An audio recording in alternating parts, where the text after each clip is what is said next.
ተመልካቾቻችን ከጂኤምኤም ቴሌቪዥን የዕለቱን ዜናዎቻችንን ይዤላችሁ ቀርቤያለሁ። በቅድሚያ ማርስ ዜናዎቹን አስደምጣችኋለሁ። በኢትዮጵያ ሙሉ ወንጌል አማኞች ቤተክርስቲያን በሰሜን ምዕራብ አዲስ አበባና አካባቢው ክልል የልጆች የመንፈስ ቅዱስ ሙላት መርሃ ግብር ተካሄደ። በአለርትና በቅዱስ ጳውሎስ ሚሊኒየም ሜዲካል ኮሌጅ ለ500 ሰዎች የነጻ ሕክምና ዘመቻ እየተሰጠ ይገኛል ተባለ። ከውጭ በፈቃዳቸው ከአሜሪካ ለሚወጡ ህገወጥ ስደተኞች ገንዘብ ሊሰጥ ነው። ከዕለቱ ዜናዎቻችን ጋር አብሬያችሁ ቆይታ ማድረገው እኔ ቤቴል ታምራት ነኝ። ወደ ዝርዝር ዜናዎች አለፍኩኝ። ከበሮ ጸናጸልና መቋሚያ በአይምሮአዊ ንብረትነት በመመዝገቡ የተሰጠ በንድፎች ላይ ያለ የኮፒራይት መብት ለሌሎች ቤተ እምነቶች ቁሱን ለመጠቀም ያላቸው መብት በፍጹም አይገድብም ሲሉ አንድ የህግ ባለሙያ ገለጹ። ዳንኤል አንተነ ዝርዝር አለው። ቢቢሲ አማርኛ የተለያዩ አካላትን አነጋግሮ በሰራው ዘገባ ለቤተ ክርስቲያኗ በተሰጠው የምዝገባ ምስክር ወረቀት ላይ ስምና ማህተማቸው የሚገኘው የባለስልጣኑ ደንበኞች ጉዳይ መሪ ስራ አስፈጻሚ አቶ ኤልያስ ጥሩነህ በገበያ ላይ ያለ ንብረት አትጠቀሙ ማለት ማንንም አይችልም፣ ይህንን መብት የሚሰጥ አይደለምም ብለዋል። ይህ አይነቱ መብት የሚገኘው የፓተንት መብት ምዝገባ በተደረገበት ስራ ላይ መሆኑን አቶ ኤልያስም ተናግረዋል። የፓተንት መብቱን ያስመዘገበው ሰው ከሆነ ያንን ማንም አይጠቀምም ማለት ይቻላል። በዚህ አይነት መልክ የተፈጠረ ነገር በሙሉ መከልከል ይቻላል። ተመርምሮ ለርሱ ብቻ ተብሎ የተሰጠና የተወሰነለት ስለሆነም ህጉ ስለሚፈቅድለት ሲሉም ያስረዳሉ። አሁን ምዝገባ የተደረገበት የኮፒራይት ዘርፍ ግን ዕውቀቱን እንጂ ንብረቱን መሰረት ያደረገ እንዳልሆነም ይህንን ዲዛይን ከኔ ውጪ ማን አብዛለህ ማለት ይቻላል፣ ከበሮ መጠቀም አትችልም ግን ማለት አይቻልም ሲሉም ልዩነታቸውን አብራርተዋል። መሪ ስራ አስፈጻሚው አቶ ኤልያስ ከሞራል መብት ጋር የሚነሳውን ክርክርን በተመለከተ ይሄ ኢንተሌክቹዋል ንብረት ነው፣ ኢንተሌክቹዋል ንብረት ዲዛይኑ ነው እንጂ ከበሮ አይደለም ይላሉ። የሞራል መብት ጥያቄ የሚነሳው ንድፉ ወደ ከበሮ ወይም ሌላ ቁስነት በሚቀየርበትና በሚባዛበት ወቅት የሚፈጠርን የሥራ መዛባት መቆጣጠርም ወይም በሌላ መልክ መቀየርን በተመለከተ መሆኑንም ያስረዳሉ። አቶ ኤልያስ እኔ ልጠይቅ የምችለው በሰጣው ዲዛይን መሰረት ካልሰራ ወይም የጨመርክበት ነገር ካለ ለምን ይህንን የኔ ዲዛይን ዓላማ ይህ ነው፣ ስለዚህ አሳስተብኛል፣ ሞራሌን ነክታል ብዬ ልጠይቅም እችላለሁ ሲሉም ይህ መብት ተግባራዊ የሚሆንበትን አግባብም አመላክተዋል። የሰራውት ዲዛይን ለእንደዚህ አይነት ዓላማ የሚውል ከበሮ ነው፣ ስለዚህ በእንደዚህ አይነት ቦታ ላይ ስለተጠቀማችሁት ተብሎ ያንን መብት ተግባራዊ ማድረግ አይችልም፣ ሲጀመርም ያ መብት አልተሰጠውም ይላሉ። የሞራል መብት ያለው ዲዛይኑ ላይ ነው የሚሉት መሪ ስራ አስፈጻሚው በዚያ ንድፍ የተሰራ ቁስ የሚውልበት ዓላማ በገዢው ፍላጎት እንደሚወሰንም ይጠቅሳሉ። አቶ ኤልያስ ሰውን ይህንን ጉዳይ ለዚህ ነገር ብቻ ተጠቀምበት ብለህ ብትሰጠው የሚከለክልም ህግም የለም በማለትም ይደመድማሉ። ከዚህ ቀደም በአእምሮአዊ ንብረት ባለስልጣን የኮፒራይት መብት ባለሙያ ሆነው የሰሩት የህግ ባለሙያና የአእምሮአዊ ንብረት ምዝገባ ወኪሉ አቶ ኤልያስ ፍቅሩም ይህንኑ መከራከሪያም ይደግፋሉ።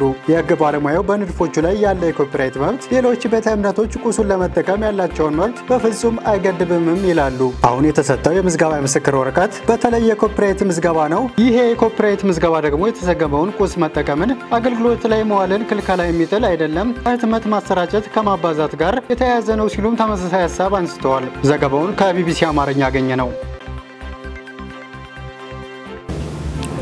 በኢትዮጵያ ሙሉ ወንጌል አማኞች ቤተክርስቲያን በሰሜን ምዕራብ አዲስ አበባና አካባቢው ክልል የልጆች የመንፈስ ቅዱስ ሙላት መርሃ ግብር ተካሄደ።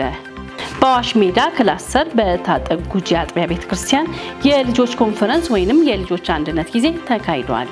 በእለቱ የ21 አጥቢያ ቤተክርስቲያን ልጆች ከ3500 በላይ ከ6 እስከ 12 ዓመት ያሉ ልጆች የተገኙ ሲሆን በመቀጠል የክልሉ ፕሬዝዳንት መጋቢ ሰለሞን በንቲ ልጆችን በመባረክ ፕሮግራሙን አስጀምረዋል። ልጆች የተለያዩ ፕሮግራሞችን አቅርበዋል። እንዲሁም መጋቢ ሽመልስ ጠጂ ከልጆች አስተማሪዎች ጋር በመሆን ለልጆቹ ተጸልዮ በመንፈስ ቅዱስ ተሞልቶ ብዙዎች ከአጋንንት ስራት ተፈተዋል። በቀጣይ ኮንፈረንስ በቡራዩ ክላስተር እንደሚከናወን ከአዘጋጆቹ ያገኘነው መረጃ ያመላክታል። በአለርትና በቅዱስ ጳውሎስ ሚሊኒየም ሜዲካል ኮሌጅ ለ500 ሰዎች የነጻ ሕክምና ዘመቻ እየተሰጠ ይገኛል ተባለ። በአለርት ኮንፈረንሲቭ ስፔሻላይዝድ ሆስፒታልና በቅዱስ ጳውሎስ ሚሊኒየም ሜዲካል ኮሌጅ ለ500 ህሙማን ነጻ ሕክምና አገልግሎት መስጠት የሚያስችል ሕክምና ዘመቻ እየተካሄደ ይገኛል። በአለርት ሆስፒታል የህዝብ ግንኙነትና ኮሙኒኬሽን ዳይሬክተር አቶ አለምሰገድ ጫኔ እንደተናገሩት የዳውዲ ቦሃራ ኮሚኒቲ ሕክምና ቡድን ከጤና ሚኒስቴር ጋር በመተባበር በአለርት ኮምፕሬሄንሲቭ ስፔሻላይዝድ ሆስፒታል ነፃ የቀዶ ሕክምና አገልግሎት እየሰጡ ይገኛሉ። በተለያዩ የቀዶ ሕክምና አገልግሎቶች ሕክምናው እየተሰጠ እንደሚገኝ አቶ አለምሰገድ ገልጸው በአጥንት በላፓራስኮፒ በጠቅላላ ቀዶ ሕክምናና ቫስኩላር ሰርጀሪ ወረፋ በመጠባበቅ ላይ ለሚገኙ ታካሚዎች ነፃ የቀዶ ሕክምና አገልግሎት እየሰጡ ይገኛሉ ሲል አስረድተዋል። የሕክምና ዘመቻው ዋነኛ ዓላማ ህሙማን ወረፋ በመጠባበቅ ለከፋ ሕክምና ሳይጋለጡ በቶሎ ሕክምና እንዲያገኙ ለማድረግ ያለመ በመሆኑ ከህመማቸው እንዲያገግሙ ያስችላል ነው የተባለው።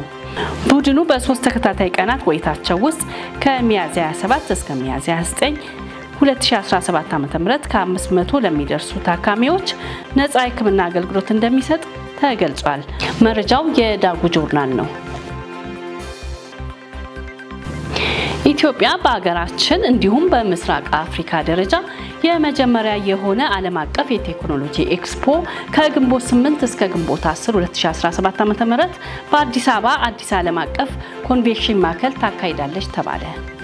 የኢንፎርሜሽን መረብ ደህንነት አስተዳደር ወይንም ኢንሳ እና የኢትዮጵያ አርቲፊሻል ኢንተለጀንስ ኢንስቲትዩት በጋራ በመሆን ከተባበሩት አረብ ኤሚሬትስ የሳይበር ደህንነት ካውንስል ጋር በመተባበር ይህንን ኤክስፖ አዘጋጅተዋል። የኢትዮጵያ የቴክኖሎጂ ኤክስፖ በ5 ዋና ዋና መስኮች ላይ ትኩረት አድርጎ የሚካሄድ ሲሆን እነዚህም በሳይበር ደህንነት፣ በሰው ሰራሽ አስተውሎት፣ ፋይናንስ፣ ቴክኖሎጂ፣ ስማርት ከተማ እንዲሁም በቴክኖሎጂ ትምህርት ላይ ያተኮረ ነው ተብሏል። በኤክስፖ ዓለም አቀፍ የቴክኖሎጂ ኩባንያዎች፣ ፖሊሲ አውጪዎች፣ ተመራማሪዎች፣ መሪዎችና ምሁራን በአጠቃላይ ከ10,000 በላይ ሰዎች ተሳታፊ እንደሚሆኑ ተገልጿል። የኢትዮጵያ የቴክኖሎጂ ኤክስፖ ከግንቦት 8 እስከ ግንቦት 10 2017 ዓ.ም በአዲስ አበባ አዲስ ዓለም አቀፍ ኮንቬንሽን ማዕከል ለ3 ተከታታይ ቀናት የሚቆይ መሆኑን ፋና ዘግቧል። ከውጭ ወዳገኘናቸው ስናልፍ ሩዋንዳ አፍሪካዊ ስደተኞችን ለመቀበል ከአሜሪካ ጋር መስማማቷ ተገለጸ። የትራምፕ አስተዳደርና የሩዋንዳ መንግስት አፍሪካዊና ሩዋንዳዊ ያልሆኑ ስደተኞችን ወደ ኪጋሊ ለመመለስ በመርህ ደረጃ መስማማታቸው ታውቋል። ሩዋንዳ ስደተኞችን በመቀበሏ የገንዘብ ድጋፍ የምታገኝ ሲሆን ስለ ገንዘቡ በቀጣይ ሳምንት ውይይት እንደሚደረግ ተመላክቷል። ሩዋንዳ በ2024 ከጠቅላይ ሚኒስትር ሪሺ ሱናክ መንግስት ጋር በተደረገ ስምምነት ጥገኝነት ጠያቂ ስደተኞችን ለመቀበል ያደረገችው ስምምነት ቁጣን ቀስቅሶ እንደነበር አይዘነጋው። መረጃው የሲቢሲ ኒውስ ነው። በተመሳሳይ ዜና በፈቃዳቸው ከአሜሪካ ለሚወጡ ህገወጥ ስደተኞች ገንዘብ ሊሰጥ ነው መባሉ ተሰማ። ዶናልድ ትራምፕ ወደ ስልጣን ከመጡ በኋላ ህገወጥ ስደተኞችን ለመያዝ እና ከአሜሪካ ለማባረር እየተተገበረ ባለው እቅድ ውስጥ በፈቃዳቸው ለሚመለሱ ገንዘብ ሊሰጥ ነው። የአሜሪካ መንግስት የሚያባረራቸው ህገወጥ ስደተኞች አሜሪካን ለቀው ለመውጣት ከተስማሙ $1,000 እና የመጓጓዣ ወጪያቸውን እንደሚሸፍን አስታውቋል። የአሜሪካ የሀገር ውስጥ ደህንነት ባለስልጣን ክሪስቲኒ ኖም ይህንን የመንግስታቸውን ሐሳብ ይፋ ሲያደርጉ እንደተናገሩት ከመታሰር ለመዳን በራስ ፈቃድ ከአሜሪካ ለመውጣት መወሰን አስተማማኝና ወጪን የሚቆጥብ መንገድ ነው ብለዋል። ይህንን ሐሳብ ተቀብለው ከአሜሪካ የሚወጡ ሰዎች አንድ ቀን በህጋዊ መንገድ ሊመለሱ የሚችሉበት ሁኔታ ሊመቻች እንደሚችል ፕሬዝዳንት ትራምፕ ለጋዜጠኞች ተናግረዋል።